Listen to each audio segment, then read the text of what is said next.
Have you ever wondered what the proper way to cut your handlebars down to the appropriate size was? And maybe some tricks and tips to put on new grips? Well, you're about to find out. Let's get on topic.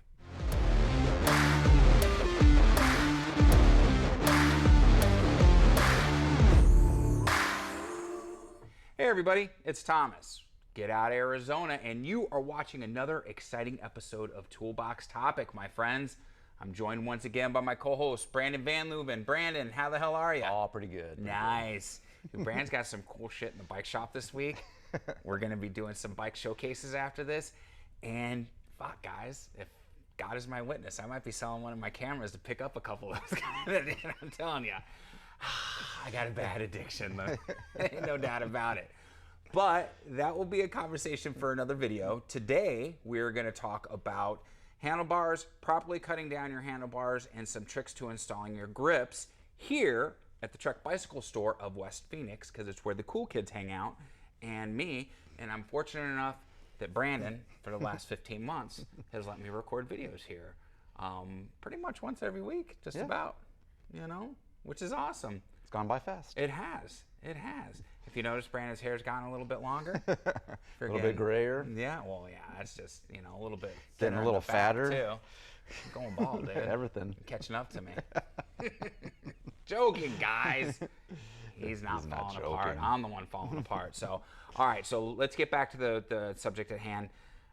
You know, I've seen a bunch of videos of people just going to town, tubing cutters, hacksaws, just all kinds of fucked up shit on cutting down their handlebars. Which, just because it works doesn't mean you should do it. And I'm one here to tell you on that. But today we're going to show a couple of the proper methods using some tools, which we'll show you guys here. Yeah. And we're also going to talk about the differences between aluminum and carbon fiber. Yep. And then we're going to talk about some tips on putting on your grips, because not all grips have the little lock key that slide on and off nice and easy. Sometimes you got to speak to it gently, tickle it a little bit, maybe a little lube. Exactly. Yeah. Speaking of exactly, now's a good time to hit the like and subscribe button. So when you decide to check out in the next 30 seconds, at least you've helped the video out a little bit. And the fact that you've made it this long just shows what kind of iron constitution you have. Yes. So, all right, Brandon, let's get started. So, to get started, even though we're going to be doing stuff on the bike, we're going to kind of migrate over here to the table and talk about the tools. So that's why, of course, you guys know, if I got my glasses, it's time for B-roll, essentially. B-roll. And you got to get going. Brandon's got to do the clap in 3, 2. Yeah. All right, now do the transition for us, Brandon. Bloop. Oh, just a one-timer. No, come on. It's got to be different every time. Okay, I'll give you that much. All right, so let's start. What are we starting with, the handlebars then? Yeah, we'll start with the different handlebars that we have here. Okay. I just want to kind of show you that they make it very easy. You know, first of all, why are we cutting down handlebars? You know, it's definitely a preference, and I think the manufacturers understand this. Thomas, you've been riding long enough. What do we ride? 600 millimeter handlebars? Probably back in the day, 600. Oh, maybe? Yeah, back in the day, yeah. With our 26-inch wheels, shit, it's very dude. narrow, about the width of our shoulders. The new handlebars are coming in 800 millimeters. Yeah. I still can't get used to this. I ride this 820s, dude. You know how I ride stance I think it's absurd. Yeah. So I can't do this. So I want my bike to feel a little bit better. I want to get a little bit better handling out of it. And again, I've come from a very narrow handlebar background, so I want to just get a little in between. So what I tend to do is take a little bit off the edges here. And you know, I think it's important to say also first that when you first get your bike, ride them at the normal height. Don't make changes right away. Ride it, see how that length feels. And I'm zooming in, guys, not to interrupt Brandon. You can see where it's marked on there. Right. For the different obviously weights 800 being like the cutting. outside, Yep. 10 millimeters, 10 millimeters, 10 millimeters in each case there. You'll kind of realize while you're riding, especially if you're riding in a relaxed position, maybe you're not riding out here. Maybe you just have your hands a little bit to the inside. That could be a hint that you want your handlebars to be a little bit narrower. And it's an easy thing to do. Let's say that if you have aluminum handlebars, you can be a little sloppy with aluminum handlebars, but there are two different blades that you need to have for each one, obviously. Yep. You cannot use aluminum, you can't use a hacksaw on carbon fiber, and you can't use a carbon fiber blade on aluminum. Right. Let's put it that way. So let me show you the difference between the two. Absolutely. I do have an aluminum bar here as well. Both of them Renthals, 800 millimeters. And just for the record, guys, we're not actually cutting anything today. Yeah. I'm not cutting new merch. We're just gonna show you how to properly cut. Exactly. Let's go over the blades right quick. Okay. So here, the metal blade is just a normal hacksaw blade that you use for most applications that we have. Gotta kind of do a side profile so it actually catches the focus, because just like the Skydio drone, if it's too thin, it's gonna hit it. Okay. So there's the hacksaw blade. Carbon fiber blade is much different. It is like a sandpaper. Right, so that's almost like a carbide drill bit. Basically, it's got kind of like the crushed diamond bits on the end and everything like that. Exactly. And what we want to do when we're using the carbon fiber blade is to just use the weight of the blade, let the actual blade do the work. Right. We apply almost no pressure to the outside of the bar, or excuse me, to the blade when we're cutting the bar. So we're gonna cut away really quick. Guys, don't be like me. I always put my ass in this shit. This is one of those times where you need to do as Brandon says, not as I do, or else you're gonna fuck up your $160 carbon fiber bar that you just bought. Don't be that person. You are gonna just let the weight of the tool and the blade do the job. Right. This is gonna require patience. Yeah. So it's gonna work just like sandpaper onto that. Patience, like Guns N' Roses. Exactly. And you just hold it just very gently and just, again, let the blade do the job. Right. What we're gonna the other thing that's gonna help us is a blade guide. So I have a few different blade guides here. Okay. The carbon fiber blade guide is wider than the normal hackside guide. These are a couple ones that we use. Did I say hackside? You did. Hacksaw blade. Hacksaw Jim Duncan. If you notice here, this is a nice tool that does both. This is the normal hacksaw. This is the carbon side. Right. A little bit wider, gives you a little bit more range because the blade is a little bit wider. Yeah. This guy will mount onto the handlebar. And depending on where you want to make that cut, you can just align this up. And it will take a little bit of looking in there. What I tend to do is start fairly loose on that. And then what you can do is look through there and see where the guideline is. Right. And then just match it up. It's going to take a little bit of, looking back and forth. And remember, we're not going to actually cut anything, Brandon. Just showing you. Just showing you. And then again, very lightly with the hacksaw blade here. So this is very important with the carbon. Using that, you can also supplement a little bit for the cleanliness of the cut with one of these guys. This is just regular painter's tape. Painter's tape, yeah, you tape it off. Because here's what happens. If we went a little bit too hard at the end, there's a potential for the carbon fiber to fray at the end and have some bits at the end. This might keep it together just a little bit better, and it won't gum up your blade because it's just a painter's tape. If you do get some shards at the end, have your sandpaper ready, and whichever way the carbon fiber blades are sheared, you're going to go with the blade, not against it. You'll cause more damage, but having the sandpaper is great. You'll find once you cut it, there's going to be a little bit of a rough edge. Just use the sandpaper, clean up the edge, clean up any frayed parts that you have laying at the end there.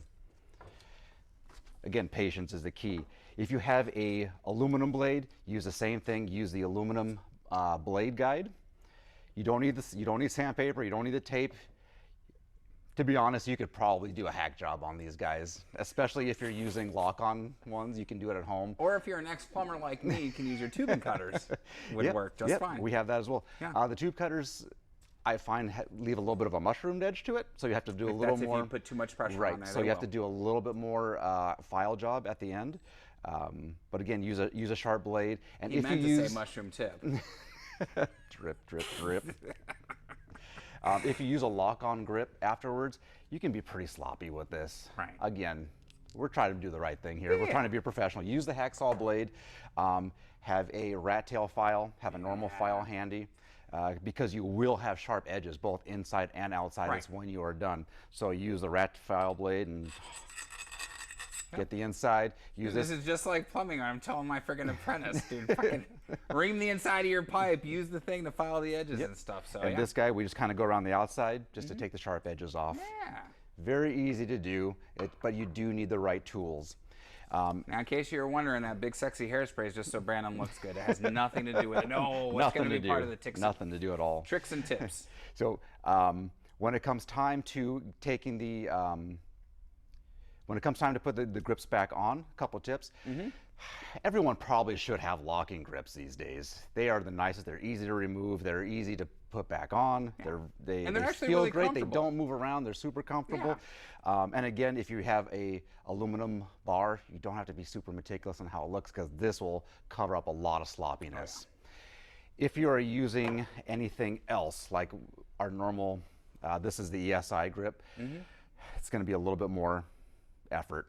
If we have anything besides the ESI grip that is not a lock-on, this is our preferred choice of getting the grip on. What you can do is do a quick spray on the bar itself, and then we put a fair amount inside the grip, and it'll go on. It will be slick for a day or two, but once the alcohol dries up, you can have a nice super sticky. It's not going to move after that. So hairspray is our trick of the trade for getting grips on and keeping them on. We used to use Aquanet, but you know they don't make it anymore. Or do they still make Aquanet? I purposely get the big sexy. I don't know, because why wouldn't I? Right. ESI grips, we do something a little bit different. What I'll do with these guys is I'll put my thumb on one end, tilt it upside down, and I will absolutely fill it up with isopropyl alcohol to the rim. And then what I'll do is, light it on fire? As quick as possible, I'll get that on, because if these things freeze up on you halfway, you may not get them back off again. These are, I kind of hate putting these on, to be honest with you. They're a little bit trickier. Maybe someone else has a better method, but I found that just a ton of isopropyl alcohol seems to do a good job. And it dries up nice and clean, which is what I like about it. It's not sticky when it dries up, and it's super clean. If you do start getting a little sticky halfway or 3/4 of the way on, be ready with like a white paper towel. Do not use a red shop rag. If I use a red shop rag on here to get more grip, you're just going to turn this thing red. So either a white shop rag, an old white t-shirt or something, just to get grip to finish the job would be the preferred method. Anything else on these guys will stain them up. Make sure it's clean. Not that you would want to stain your mountain bike grips, because you're going to be on the trail getting them dirty anyway. Well, I don't want to get someone's brand new grip all filthy. So they need to forget to take the sand out of the vagina if that's their whole deal. So all right. So we showed you off the bike here. It is possible, and we prefer to actually do this on the bike. If you look at the hacksaw blades, both of these are intended to go inside the vise for something that is off the bike, but you certainly can do it on the bike. This is your vice grip right here, so to speak. So you can do it off the bike. But when it's on the bike, super easy as well. We have it in the stand. Let's show you. So now you guys might be wondering, like, because sometimes I do like the real nice transition and cutaway scene, and other times I don't. Am I fucking Tarantino? Am I trying to make an Oscar-winning movie here? Well, if I was trying to make an Oscar-winning movie, we'd have to have a gay person, a black person, possibly an Asian person, or else the Academy wouldn't even consider us, which we don't at this moment in time. That'd be great. I'd love to have a whole bunch of different people on Toolbox Topic. It keeps the variety up. But since it's not an Oscar-winning movie, sometimes we show the B-roll and the behind the scenes, and I think it gives authenticity to what we're doing.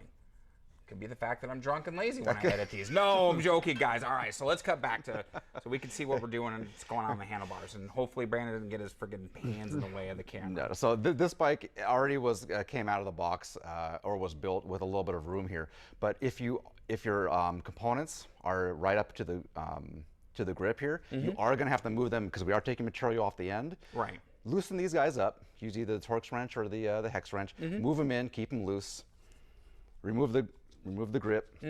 Hopefully you have lock-ons like we were saying before, but if you don't, if you have ESIs, you may need to cut them off. They don't really come off that great, and they get pretty gross when you remove them. So you may need to just razor blade them off and start fresh when you're done. But again, here we have our hacksaw or our blade guides in 10mm increments. And you can do this again right on the bike. Now what we're going to want to do is, if you have a buddy to help you stabilize the bike, that's great. If not, it's always nice to have a buddy handy. Especially if you're using the aluminum version. But if you're using the carbon version, just a one-hand one hand on the bar and one hand on the hacksaw blade will be just fine. Nice. Super easy. When you're done, use either the lock-on grip, put it back on, and remember to tighten up your components back on where you want them. Definitely remember to tighten your components. And you are done. Nice. Super easy, but again, use the right methods, use the right tools, make the job easier, and it'll be a nice, clean, professional job. All right. Give us a proper transition on the way out to go back to the other camera, the A camera, Brandon. Nice. All right, guys. Well, thanks to Brandon's amazing transition, we're back to the A cam, you know, magic of movies. And there you have it. So it's, again, we've done a lot of these videos where having the right tool makes all the difference. In this case, you can just do it with a hacksaw on the aluminum ones, but the carbon fiber is going to take a little bit more finesse. Yes. Definitely using the right components or the right tools to get the job done. So obviously, your professional advice, my pseudo-professional advice, is if you're going to go from an aluminum bar to a carbon bar and you need to cut that down, have your local bike shop do it. Okay, let them do it properly, because at least if they fuck up your bar, they have to replace it. You fuck up that beautiful 35 mil, $190 carbon fiber bar. It's on you then. It's on you, and that would just be a horrible feeling to have to go back to your wife and go, babe, I need to order another handlebar. She's gonna hit you with the slippers. What she's gonna do at that point? No, I'm joking, guys. She's not gonna hit you with the slippers. She'll probably just make it sleep outside or something. So yeah, but other than that, it's pretty easy task. You know, the couple of tips to getting the non-lock grips on there were good. Compressed air works on some of those too, actually, sometimes. You're right. You're right. So I failed to mention that. Yeah. Well, and not on every one of the grips, but certain grips you can get the little hole in the end and you just and slip it on there, like all those sound effects there. Forgot all about that. Yeah. So, and you know, I was going to mention silicone lube to Brandon, but he was doing so good and I didn't want to throw him off at that point. He might not have been able to recover. So, all right, guys. So. This is at the point of the show that we thank you for sticking around to the end. Oh my gosh, again, if you have, you are definitely one of the chosen. We ask, though, that you hit the like and the subscribe button and the bell notification icon, because it's going to do a couple things. It's going to help the video out and the algorithm, which we definitely need the help. And two, it's going to let you know anytime we have a toolbox topic, a bike showcase, a trail video, all the different things that we offer here on Get Out Arizona. You'll be one of the first to know. And, you know, every little bit helps with park passes, gas money, coffee money is important. Feeding my fetish for bikes, definitely important. And it's nice. We appreciate the support. There's also going to be a link for Trek Bicycle Store of West Phoenix in Goodyear, Arizona. Now, if you're in the state of Arizona, or I should say the Valley, don't necessarily expect you to drive from Flagstaff, click the link, give these guys a call. Even if you're out of state, give them a call. They'll be happy to answer any of your questions. But if you're in the Valley, it's so worth the trip to come down here. 5 years now, I've known Brandon and been using the bike shop since before they were at this location. I can't speak enough to him. I've got some friends now that are converts. Obi-Wan Kenobi's a convert. Dude, he loves you guys. I'd be careful, man. He might love you too much. Good. So, but it's great. And that's just a testament on, you know, what a great group of guys and gals they have here at the shop. And yeah, Instagram, Facebook, TikTok, the Devil's Work, those links are down below as well. So follow those if you want to keep up on the day-to-day affairs of Get Out Arizona. And that support helps too. Again, coffee, gas money, park passes, it's all important to us. Some of the other links down below may be affiliate links. They may not be affiliate links. Who knows at this point? I can't keep up with them. But I have to let you know, or else YouTube will, you know, get angry and possibly ban me from the channel, which I'm surprised they haven't done it yet already with some of the stuff this guy said. It gets me in so much trouble with PETA and friggin' Nambla. Nambla. Jesus. It's a great South Park episode. All right. It's off the rails once again. So, all right, guys, that's it. But yes, we want to thank you for the support. Follow the links. Do what you need to do. And what do we always say at this point? Be kind to yourself and others. Be amazing stewards out on that trail. Please stop giving us a bad name. And we have to ask, what are you waiting for? Get Out Arizona. Yeah. We will see you on that next adventure. Take care, everybody. Brandon, thanks, man. So long. We'll see you next week.